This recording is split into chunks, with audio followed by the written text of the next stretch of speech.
नमस्कार दोस्तों, आज हम लोग जे कृष्णमूर्ति रचित पाठ पढ़ेंगे। जे कृष्णमूर्ति द्वारा लिखित पाठ का नाम है शिक्षा। हम सभी जानते हैं कि शिक्षा का मतलब क्या है, लेकिन शिक्षा का सही माने में एक डिफिनीशन, एक परिभाषा देना मुश्किल है। इसकी परिभाषा भिन्न भिन्न तरीक़ों से दी जाती है, भिन्न भिन्न परिभाषाएँ हैं। तो आज हम लोग इस पाठ में जे कृष्णमूर्ति द्वारा मंथन करेंगे।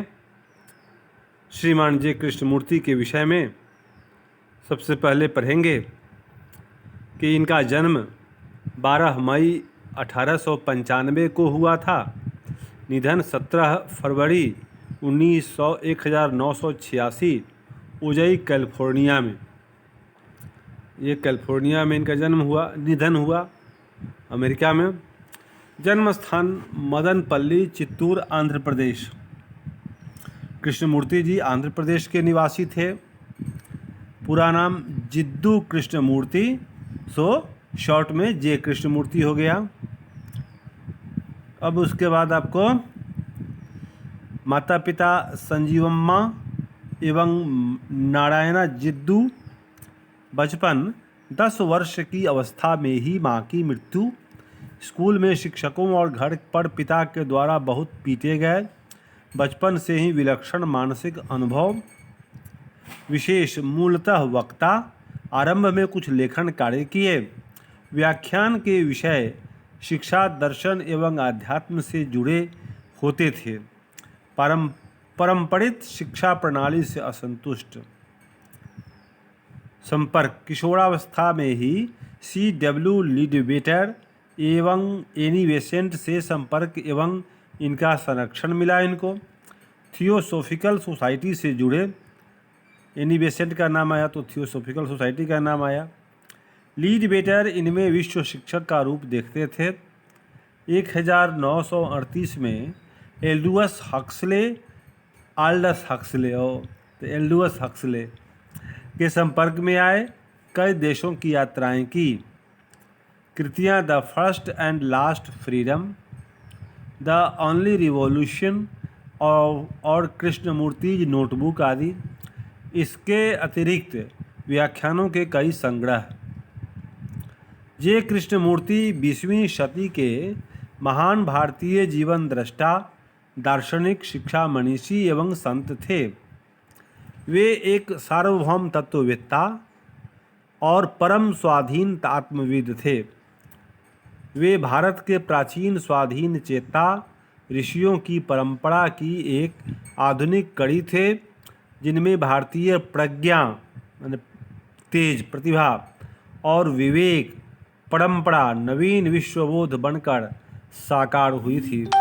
अपने चिंतन में वे कहीं भी इतिहास, परंपरा, धर्म, ईश्वर, राष्ट्र, समाज, संस्कृति एवं जीवन प्रणाली के किसी विशिष्ट रूप को दृष्टि पथ में रखे बिना अथवा उसका समर्थन किए बिना केवल वर्तमान और वास्तविकता की अगाध चेतना के सहारे, सतत जागृत प्रज्ञा और विवेक के सहारे आधुनिक मानव जीवन में सच्ची स्वतंत्रता की खोज की प्रस्तावना करते हैं। इसके लिए वे मनुष्य को अपने इर्द गिर्द, भीतर और बाहर के उन बंधनों और पराधीनताओं को देखने, समझने और पहचानने के लिए प्रेरित करते हैं, क्योंकि प्रतीति मूलक सच्चा ज्ञान ही मुक्ति और स्वतंत्रता में परिणत हो सकता है। मानव आत्मा पर जब तक युगों से इकट्ठी विरासत के रूप में प्राप्त पराधीनताओं और बंधनों का बोझ रहेगा, तब तक सच्चा सुख भी प्राप्त न हो सकेगा।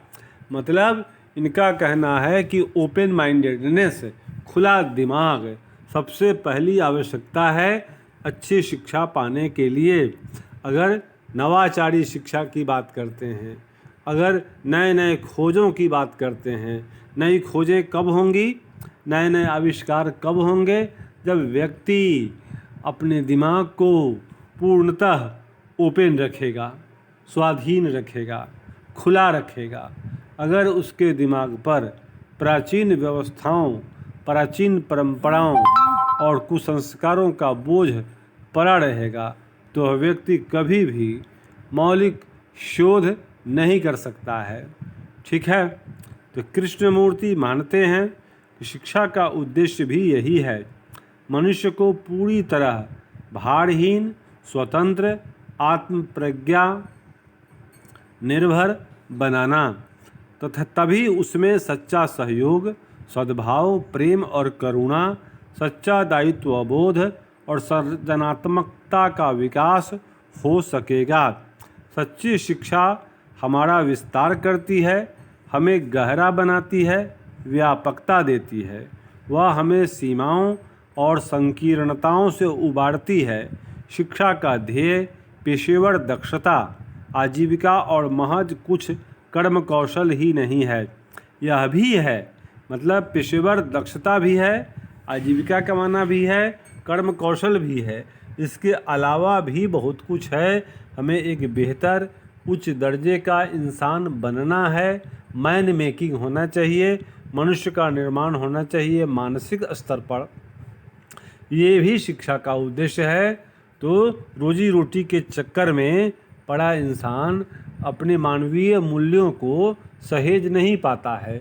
तो शिक्षा प्राप्ति के मार्ग में इन बातों पर भी ध्यान दिया जाना है कि आपके अंदर जो आदमियत है, जो आपकी पहचान है, आप जो मनुष्य हो, सभी जीवों से अपने आप को ज़्यादा बुद्धिशील और विवेकवान महसूस करते हैं। तो ये कब बचेगा? जब आप इन बातों पर ध्यान देंगे।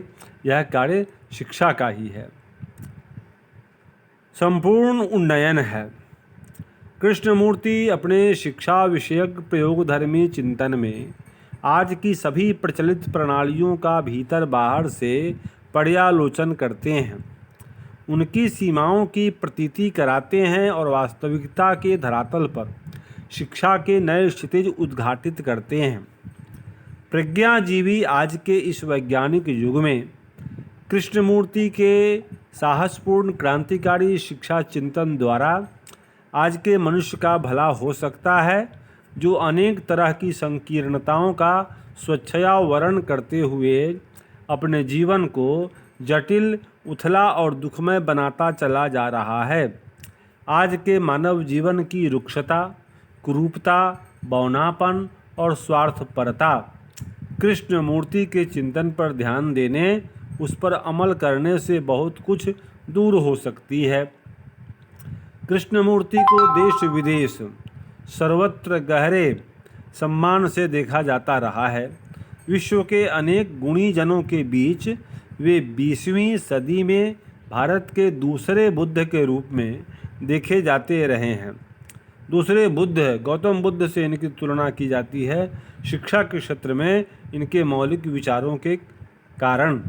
एक महान अध्यात्मवेत्ता और ज्ञानी के रूप में उनकी सामान्य पहचान रही है। ऐसा आध्यात्मिक और ज्ञानी जो कोई ध्यान साधना, कोई तंत्र योग, कोई दीक्षा नहीं देता था, सिर्फ लोगों को अपनी प्रज्ञा पर आस्था और विश्वास करना सिखाता रहा। यही शिक्षा का मूल उद्देश्य है कि originality is the best form of any art. किसी भी कला का, किसी भी ज्ञान का ओरिजिनल होना, मौलिक होना, रियल होना, ये उसकी असली पहचान है। शिक्षा फोटोकॉपी नहीं है, शिक्षा मौलिक होनी चाहिए। लेकिन अफसोस की बात यह है कि हम लोग स्कूल में बच्चे को एक ही पैटर्न पर सिखाते हैं कि बेटा ऐसे लिखो तो ए हो गया, और ऐसे लिखोगे तो ये बी हो जाएगा। तो ये बच्चे को अल्फ़ाबेट सिखाते हैं, वह बिल्कुल पारंपरिक है। लेकिन इस पारंपरिक ज्ञान के बाद भी उसका मस्तिष्क ऐसा हो कि वह मौलिक खोजे, वह मौलिकता में भी यकीन करे। विचार उस पर हम लादेंगे नहीं, उसे विचारों को डेवलप करने की उनको पुरस्कृत करने की बच्चे को आज़ादी होनी चाहिए। उसका भरण पोषण, उसका पालन पोषण ऐसी तकनीक के द्वारा होनी चाहिए, ऐसी व्यवस्था में होनी चाहिए कि बच्चा एक स्वतः स्फूर्त अंकुर की तरह फूटे, पुष्पित हो, पल्लवित हो और फलवान हो। कृष्णमूर्ति प्रायः लिखते नहीं थे, वे बोलते थे, संभाषण करते थे, प्रश्नकर्ताओं को उत्तर देते थे। यह शैली भारत ही नहीं पूरी दुनिया में अत्यंत प्राचीन है। उनके सभी संभाषण कृष्णमूर्ति फाउंडेशन द्वारा विभिन्न भाषाओं में प्रकाशित हैं। यहाँ उनका एक संभाषण प्रस्तुत है। इसमें शिक्षा विषयक उनके विचारों की एक वानगी मिलती है। अपने लिए किसी भी सत्य की खोज व्यक्ति को स्वयं करनी है। देखिए पहली पंक्ति का क्या मतलब, अपने लिए व्यक्ति को सत्य की खोज खुद करनी है। यह बहुत बड़ी बात है। आपको इसके लिए अपने ऊपर भरोसा होना चाहिए। लोग आपकी शिकायत करते हैं कि आपकी बड़ाई करते हैं, इनसे आपके ऊपर कोई प्रभाव नहीं पड़ना चाहिए। आपको निष्काम कर्म करना चाहिए जो गीता में भगवान कृष्ण ने बताया। तो शिक्षा घूम फिर करके आपको वहीं पहुंचती है जो हमें गीता में भगवान ने बताया। कृष्णमूर्ति भी घुमा फिरा के वही बात कहने वाले हैं कि आपको क्या करना है, तो सत्य की खोज व्यक्ति को स्वयं करनी है। कोई दूसरा आपको आपके सत्य क्या है ये नहीं बता सकता है। अपने लिए आप सरकारी नौकरी करेंगे, आप डॉक्टर बनेंगे, इंजीनियर बनेंगे, शिक्षक बनेंगे, किसान बनेंगे, आप साधु बनेंगे, क्या बनेंगे ये आप जानिए। आप समाज को ठीक करेंगे, सुधार करेंगे, या नेता बनेंगे, या आपका क्या रोल होने वाला है, आपसे कौन सा काम होगा, ये सबसे बेहतर आप जानते हैं। इसके लिए आपको अपने मन मस्तिष्क को शांत रख के अपने भीतर, अपने अंतस्थल में, अपने हृदय में झांकना होगा। ईमानदारी से अपना परिचय प्राप्त करना होगा कि आपसे क्या अच्छी तरह हो सकता है। यही सत्य की खोज है। मैं कोई बहुत बड़ा ये साधु संत नहीं हूँ। मैंने भी अध्ययन किया और अध्ययन के आधार पर ही आपके समक्ष कुछ अपने विचार शेयर कर पाता हूँ। तो यही है, ये बात आप समझिए। और पढ़ने का मतलब ही वही है। आपको जब एग्जामिनेशन में, परीक्षा में प्रश्नोत्तर लिखने के लिए आएगा तो आपसे उम्मीद ये की जाएगी कि आप फोटोकॉपी ना दीजिए। ये बात दूसरी है कि आजकल कोचिंग सेंटर वाले जो प्रश्नोत्तर कराते हैं वो फोटोकॉपी ही है, और एक ही तरह का आंसर सारे बच्चे को लिखा दिया गया, बच्चा वही जाके एग्जाम में लिख आया, उसको नंबर भी आ गया, वो पास कर गया। लेकिन यही दुर्दशा रही तो देश में कभी भी शोध नहीं होगा, अनुसंधान नहीं होगा, और हम पढ़ लिख करके सिर्फ नौकरी के लिए लालायित रहेंगे। किसी तरह से सरकारी नौकरी मिल जाए, हमारा उद्देश्य पूर्ण हो जाएगा। और ऐसी सोच रखने वाले युवा किसी देश को आत्मनिर्भर नहीं बना सकते, क्योंकि किसी भी देश में सभी लोगों को सरकारी नौकरी हो जाएगी यह संभव नहीं है, क्योंकि इतनी मात्रा में सरकारी नौकरियां होती ही नहीं हैं।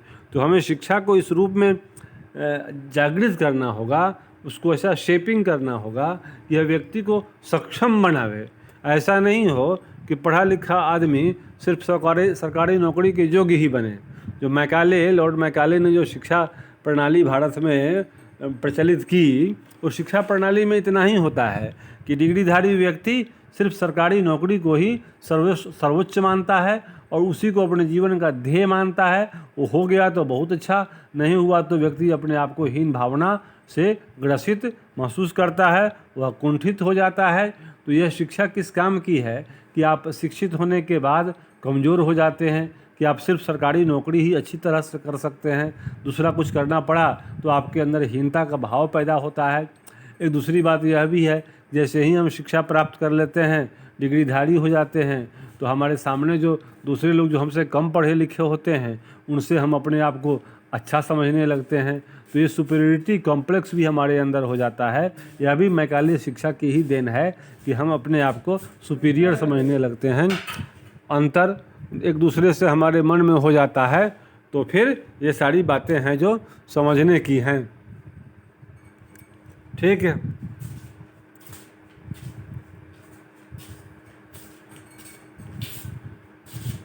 अब तक हम पर गुरुओं, मार्गदर्शकों और मुक्तिदाताओं की सत्ता हावी रही है। हाँ, अब तक हम पर गुरु लोगों की सत्ता हावी हो जाती है। गुरु इतने बड़े हो जाते हैं कि हम उनके सामने कुछ नहीं बोलते। गुरु जी चाहे प्राइवेट लाइफ में कुछ भी हों, हम गुरु पर सवाल नहीं उठा सकते। तो ये गुरु का साम्राज्य स्थापित हो गया।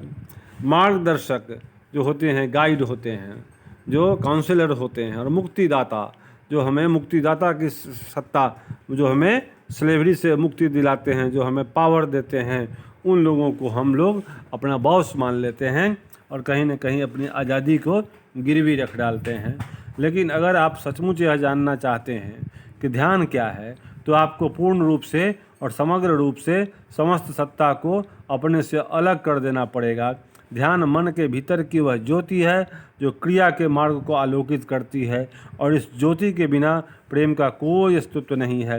यह कितनी बड़ी बात है कि अंत में शिक्षा किस बात के लिए हो, तो प्रेम के लिए हो। जगत से प्रेम करो, विश्व से प्रेम करो, प्राणियों से प्रेम करो, तभी तुम शिक्षित माने जाओगे। और प्रेम तभी कर सकते हो जब तुम्हारा ज्ञान क्रियात्मक हो। जब तक क्रियात्मक ज्ञान नहीं होगा, आप एक्टिविटी नहीं करेंगे, सीधे प्रवचन देने से कुछ नहीं होगा। तो आपने इसको देखा, इसके लिए आपको धन्यवाद। इसके बाद का दूसरे वीडियो में हम लोग पढ़ेंगे।